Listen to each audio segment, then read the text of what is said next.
নমস্কার বন্ধুরা, চিংড়ি হেসেলে সবাইকে স্বাগত। আজকে আমি চিংড়ি ও চিকেন দিয়ে খুব সহজ পদ্ধতিতেই বিরিয়ানি করব।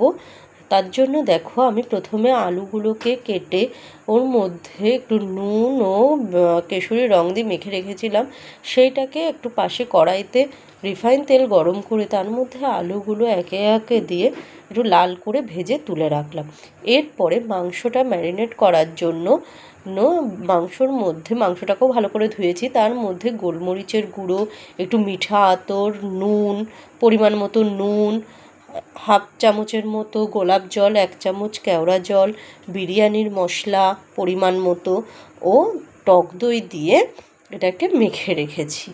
রাখার পরে এইবার কড়াইয়ের যে রিফাইন তেলটা ছিল সেই তেলটার মধ্যে পেঁয়াজ কুচোনোগুলো দিয়ে আমি এটাকে একটু ভাজতে থাকবো।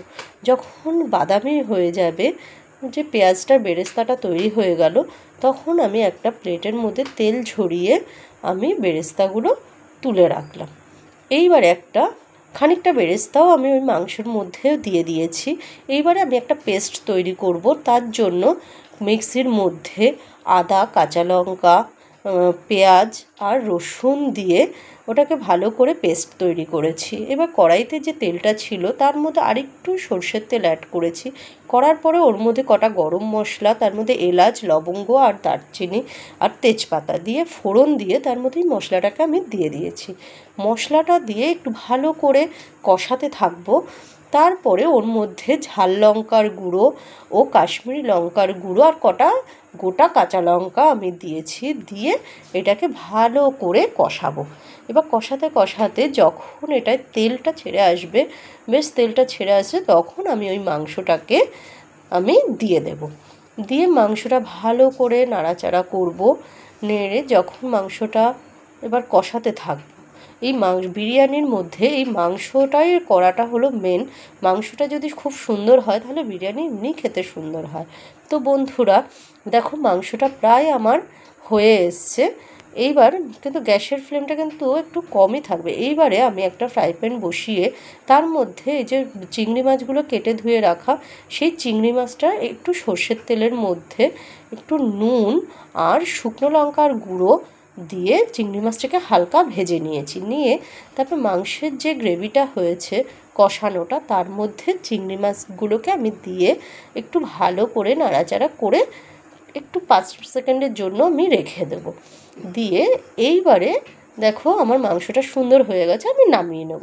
এইবার পাশে একটা হাঁড়ির মধ্যে আমি পরিমাণ মতো জল দিয়ে তার মধ্যে রিফাইন তেল, গরম মশলা আর তেজপাতা দিয়ে জলটাকে ভালো করে গরম করলাম। করার পরে আমি এখানে দেরাদুন রাইস চাল, ওটাকে আগেই কিন্তু 1 ঘন্টার জন্য ভিজিয়ে রেখেছিলাম ভালো করে ধুয়ে। ভিজিয়ে রাখার পরে ওটাকে আমি গরম জলের মধ্যে দিয়ে দিলাম। দিয়ে দেওয়ার পরে ওটা হয়ে গেলে আমি উপর দিয়ে ভাতটা ঝরিয়ে রাখলাম। এরপরে আমি সাজাবো।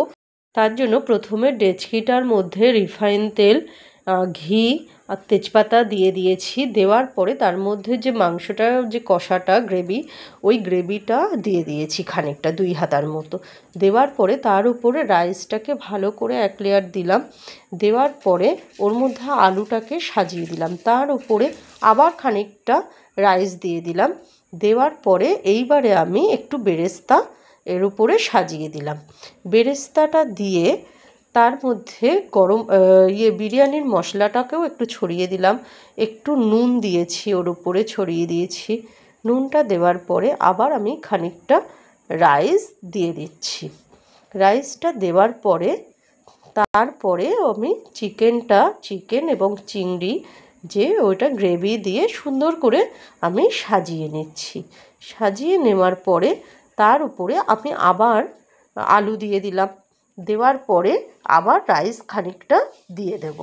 দিয়ে দেওয়ার পরে আবার খানিকটা চিকেনের কষা দিয়ে আবার দিয়ে দিচ্ছি। দেওয়ার পরে তার উপরে আবার খানিকটা রাইস দিয়ে ওর মধ্যে বিরিয়ানির মশলাটা দিয়ে দিলাম, আর একটু নুনও দিয়ে দিয়েছি।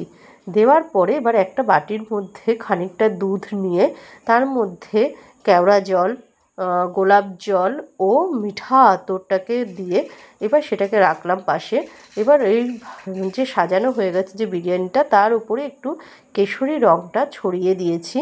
দেওয়ার পরে ওর মধ্যে ওই দুধটা যেটা ছিল সেটাকেও আমি সুন্দর করে ছড়িয়ে দিলাম। দেওয়ার পরে ওর উপরে ঘি দিয়ে আর রিফাইন তেল দিয়ে ওটাকে আমি ঢাকনা দিয়ে 10 মিনিটের জন্য গ্যাসে বসিয়ে রাখবো। এই যে আমার তৈরি হয়ে গেল চিংড়ি চিকেন বিরিয়ানি।